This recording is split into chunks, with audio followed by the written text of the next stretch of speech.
రాకాలోకంకి స్వాగతం. ఈ కంటెంట్ మీకు నచ్చినట్టయితే లైక్ చేయండి, మీ బంధుమిత్రులకి షేర్ చేయండి. ఇప్పటి వరకు సబ్స్క్రైబ్ చేసుకోకపోతే సబ్స్క్రైబ్ బటన్ని నొక్కండి, అదేవిధంగా బెల్ ఐకాన్ని కూడా తప్పనిసరిగా నొక్కండి. మిత్రులారా, 2024 ఎన్నికలు పూర్తయిన తరువాత 3 ఆందోళనకరమైనటువంటి పోకడలు, ట్రెండ్స్ మన రాజకీయాల్లో, సమాజంలో కనిపిస్తున్నాయి. మొట్టమొదటిది, ఈ దేశంలో వివిధ స్థానాలలో హిందువులపైన దాడులు పెరిగినాయి. బీజేపీకి ఓటు వేసినందుకు, జై శ్రీరామ్ అన్నందుకు, పండగలు చేసుకున్నందుకు, ఊరేగింపులు చేసినందుకు, లేకపోతే పాటలు, భక్తి పాటలు, భజన పాటలు పెట్టినందుకు దాడులు జరిగాయి.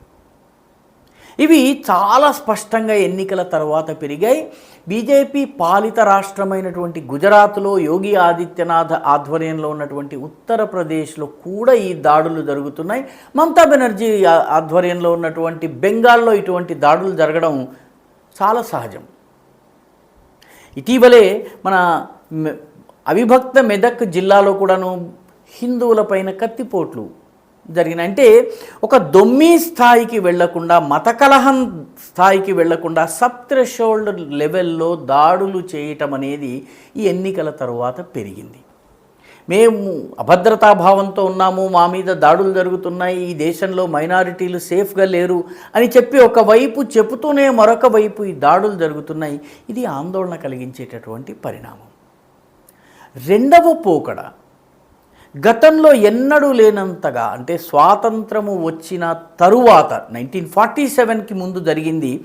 1947 తరువాత ఎన్నడూ జరగనంత ఓపెన్గా ఈరోజు మా ఎజెండా ఇది, మేము ఇది చెయ్యబోతున్నామని చాలా స్పష్టంగా మైనారిటీలు చెబుతున్నారు.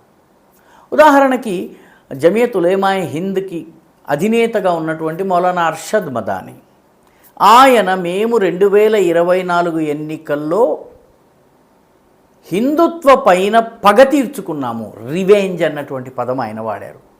గతంలో ఎన్నడూ ఈ భాష మాట్లాడలేదు. సెక్యులరిజం గురించి మాట్లాడటం జరిగింది. సెక్యులరిజం సరిగ్గా పాటించటం లేదనో, లేకపోతే మైనారిటీలపైన దాడులు జరుగుతున్నాయన్న భాష మాట్లాడటం జరిగింది. మేము హిందుత్వ పైన రివెంజ్ తీర్చుకున్నామన్న భాష గతంలో ఎప్పుడు మాట్లాడలేదు. సరిగ్గా ఇదే సమయంలో బెంగాల్లో ముస్లిముల మత సభలో మాట్లాడుతూ ఓ తృణమూల్ కాంగ్రెస్ నాయకుడు, కలకత్తా మేయర్, అదేవిధంగా రాష్ట్రంలో మంత్రి డాక్టర్ ఫర్హాద్ హకీమ్, బెంగాలీలో ఫిర్హాద్ హకీమ్ అని రాస్తారు, సరే ఫిర్హాద్ హకీమ్ ఒక మత సభలో మాట్లాడుతూ ముస్లిములుగా పుట్టడం మనందరి అదృష్టము, అల్లా యొక్క అపారమైన కృప మన పైన ఉంది అన్నారు. తప్పేమీ లేదు, ఎందుకంటే హిందువుగా జన్మించడం నాకు గర్వము అని నేను అన్నప్పుడు ఆ హక్కు ముస్లింలకు కూడా ఉంటుంది, అంతవరకు తప్పేమీ లేదు. కానీ ఆ తరువాత ఆయన అన్న మాటలు ఏంటంటే, ఈ దేశంలో ఉన్నటువంటి స్వర్గానికి వెళ్ళే హక్కు మనకి మాత్రమే ఉంది, కాబట్టి మిగతా వాళ్ళు స్వర్గానికి వెళ్ళాలన్నట్టయితే వాళ్ళందరినీ మతం మార్చాలి, వాళ్ళందరినీ మతం మార్చే బాధ్యత మనపైనుంది, హక్కు మనపైనుంది అని చెప్పి ఫర్హాద్ హకీమ్ చేసి ప్రసంగించారు. ఆ ప్రసంగం యొక్క కాపీ ఇప్పుడు ఓపెన్ సోర్స్ ఎక్కడ పడితే అక్కడ దొరుకుతుంది, బెంగాలీలో ఉంది.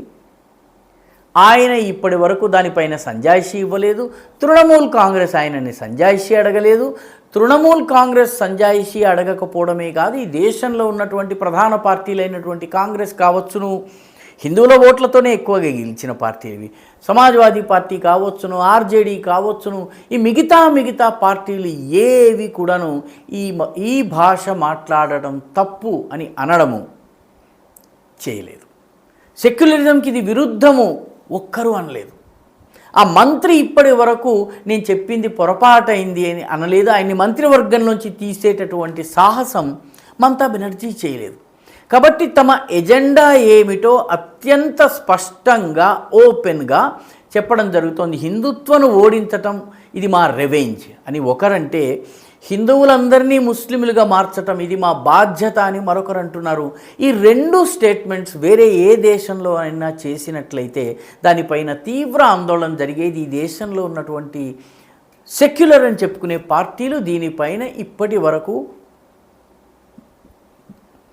మాట్లాడలేదు, వ్యాఖ్యలు కూడా చేయలేదు. కేవలం బీజేపీకి చెందిన నాయకులు మాత్రమే కలకత్తాలో కానీ కలకత్తా బయట కానీ వ్యాఖ్యలు చేస్తున్నారు.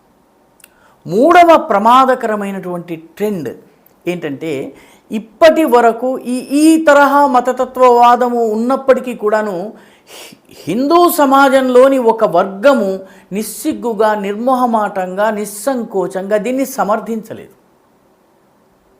మొట్టమొదటిసారి దేశ చరిత్రలో, బహుశా 150 సంవత్సరాల బ్రిటిష్ కాలం నాటి నుంచి ఉన్నటువంటి చరిత్రలో ఫస్ట్ టైం ఒక వర్గము ఓపెన్గా ఈ విషయాన్ని సమర్థిస్తోంది. దేశ విభజన సమయంలో కూడాను పార్టీలు ఏవి దీన్ని సమర్థించలేదు. సంతకాలు పెట్టిన మాట వేరే, అది వేరే చర్చ, కానీ అఫీషియల్గా ఎవరు మాట్లాడలేదు. కానీ ఈసారి 1989లో అద్వానీ నాయకత్వంలో ప్రారంభమైనటువంటి ఉద్యమాన్ని, దాని ప్రాణకేంద్రమైన అయోధ్యలో అడ్డుకున్నాం మేము అని చెప్పి ఒక ప్రధాన పార్టీ యొక్క ప్రధాన నాయకుడు వ్యాఖ్యానించడం దేన్ని సూచిస్తుంది? ఆయన పేరు పెట్టి హిందూ అని అనలేదు, కానీ పూర్తిగా దీని గురించి మాట్లాడారు. మణిపూర్కి వెళ్ళి క్రిస్టియన్ ఎజెండా గురించి మాట్లాడినటువంటి ఆయన ఎటువంటి ప్రశ్నలను తీసుకోవడానికి ఇష్టపడలేదు. నేను మీ ప్రశ్నలకి జవాబు ఇవ్వను, మీ ఎజెండాలోకి నేను రాను, నేను చెప్పవలసింది ఇది అని చెప్పి పూర్తి క్రిస్టియన్ మిషనరీలకు అనుకూలమైనటువంటి వ్యాఖ్యలు చేసి వచ్చారు. ముఖ్యంగా మణిపూర్లో పర్యటించిన సమయంలో.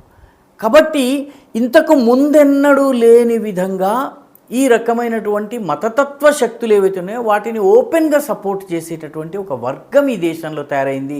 ఇది 1947కి ముందు కూడా తయారు కాలేదు. కాబట్టి ఈసారి గనక సమాజం పొరపాటు చేసినట్లయితే, ఈసారి జరిగే దేశ విభజన 1947 కన్నా అత్యంత ప్రమాదకరంగా ఉంటుంది. దీనిని సమాజం అంగీకరిస్తుందా? ఈ సమాజం దీనిని యాక్సెప్ట్ చేస్తుందా? ఇది ఆలోచించవలసినటువంటి అవసరం ఉంది. సమాజం మేల్కొనవలసి ఉంది. ఈ రకమైనటువంటి మతతత్వాన్ని వ్యతిరేకించాలి.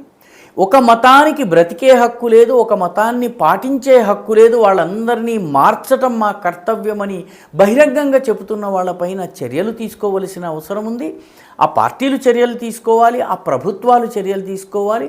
అంతేకాకుండా ఈ తరహా సమాజాన్ని విడగొట్టి, చెడగొట్టి, పడగొట్టేటటువంటి ఎజెండాని సెక్యులరిజం పేరిట, ఓటు రాజకీయాల పేరిట మిగతా పార్టీలు చేయకూడదు. పార్టీలు ఏవైతే తమను తాము సెక్యులర్ అని భుజకీర్తులు తగిలించుకుని సొంతంగా సెల్ఫ్ సర్టిఫైడ్ పార్టీలు ఏవైతే ఉన్నాయో ఆ పార్టీలు చేస్తున్నటువంటివి కూడా ఈ దేశాన్ని మరొక విభజన వైపు తీసుకెళ్తున్నాయి. మరొక విభజనే గనక జరిగితే ఈసారి అత్యంత భయంకరమైనటువంటి పరిస్థితి ఉండడం ఖాయమని చెప్పి అంటున్నారు. ఎందుకంటే ఇంగ్లీష్లో చెప్తారు, history repeats. First as a tragedy, first as a farce and then as a tragedy.